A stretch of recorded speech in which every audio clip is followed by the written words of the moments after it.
नङा रायजोआसो बुंगोन जोङो खैजोन हरनो गोसो एपिपिनिफ्राय रायजोआ थांखि लागोन रायजोआ भट होगोन रायजोआ हरगोन बेखाय जों बेखौ दाबि खालामनो हाया थेंक इउ सोरबा दिनै आदानि सोरबा रामदेबजोंसो गसंदों नाथाय जोंनि बर' रायजोजों गसङाखै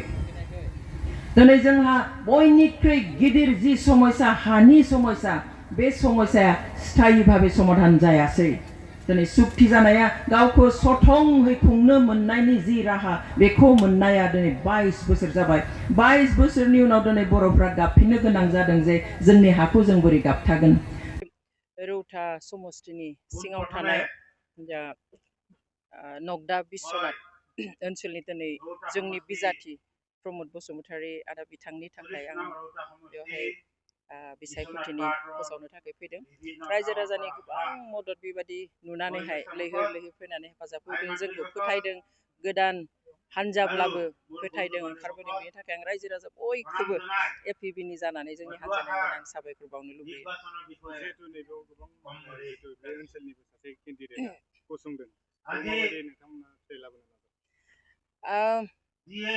गिबियाव आं बेखौ बुंगोन जे दिनै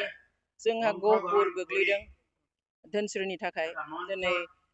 बिश्वनाथ एरिया गोलैदों रौतानि थाखाय दिनै बाटासिपुर एरियायावहाय हरसिंगानि थाखाय गोलैदों खिन्थु जों नुबाय जे जोंनि थाखानाय खुनु हान्जाया बिथांमोनखौ मान होनानै जेरावबो सासेबो केन्डिडेट होआसै खिन्थु जोङो गोदान हान्जाब्लाबो जों बेनिफ्राय सासे बिजाथिखौ होदों बे जों गाव गोसोआवनो देरगानाय मोनदों आरो रायजो राजाखौ थारैनो जोङो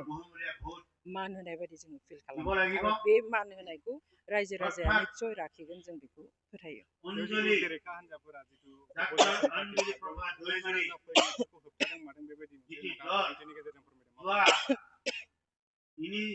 जोबोद दुखुनांथाव जों खोनानो मोनबाय फैनानै जे गोबां जायगानिफ्राय जोंनि मानसि बोनो हरनाय गारिफोरखौहाय लांदां लांदां हरफिनदों बे जोबोद दुखुनांथाव जों फैनानै बेयाव मिथिफैबाय जे जोंनि हानजानिफ्राय गोबां जायफोर मददगिरि फैनो गोनांमोन दिनै बिथांमोनखौ गावबा गाव जायगायाव होबथानानै दोनदों जोंनिफ्राय बिथांमोनखौ रायजो राजाखौ लाबोनो थाखाय हरनाय गारिफोरखौ लांदाङै हरफिनदों एबसु इउपिपिएल आरो बिपिएफनि मावथिफ्रा गामिफ्राव आनखि बुंदोंनो जे जुदि जोंनि दिनैनि बे जथुमायाव फैयो 500 राङै फाइन होनांगोन बे डेम'क्रेसिया बहा थांखो जोंनि सुबुंखान्थिया बहा थांखो जोबोद आनफर्चुनेट खिन्थु मोजांबो मोनदों बे जोंनि थाखाय मोनसे सिक्युरिटि जोंखौ दिनै गिदों जोंखौ दिनै बाजादों आरो बाजायो माब्ला गियो माब्ला जेब्ला सोरखौबा गोहो नुयो सोरनिबा गोहोखौ नुयो बेवहाय भट होनो थाखाय रावबो हमथानो हानाय नङा मिटिङाव फैनो थाखाय हमथानो हागौ खिन्थु भट होनो थाखाय रावबो हमथानो हाया जों आसा खालामगोन जोङो एपिबिनिफ्राय बे गोदान हालामफ्रा जे दिनै हाबदों बेखौ जोङो मान होनानै सासे केन्डिडेट जों होदों जों रौतानिफ्राय होनो हागौमोन खिन्थु जोङो दिनै बिश्वनाथनिफ्राय होदों आरो बिथां प्रमद बसुमतारी आदाखौबो साबायखर होयो गावआ जे बे गोदान हान्जायाव साहस खालामनानै बे हालामनिफ्राय रौता समष्टिनि थाखाय गसंनो नागिरदों बिथांखौ साबायखर होयो आरो रायजोफोरा डेफिनेटलि बिथांखौ देरहागोन बेयावथ' सम्पुर्ण माने पजिटिभ गुटेखिनि खिन्थु रौतायावबो मोजां जोंनि मानसिफ्रा ओजों खामानि मावगासिनो गाबोननिफ्राय बिथाङाबो थाहैसिगोन ओजों बिथाङा बेयाव फैलाय ओजों थांलाय आरो ओजों जिहेतु बांसिन दङ गाबोननिफ्राय बिथाङा थागोन आरो जों गासैबो ओजों केम्पेइन खालामनानै सहाय खालामगासिनो दङ दैलि मोननै मोनथाम मिटिं जागासिनो दङ जोंनि ग्रुप मोननै मोनथामा मिटिं लागासिनो दङ आरो जोङो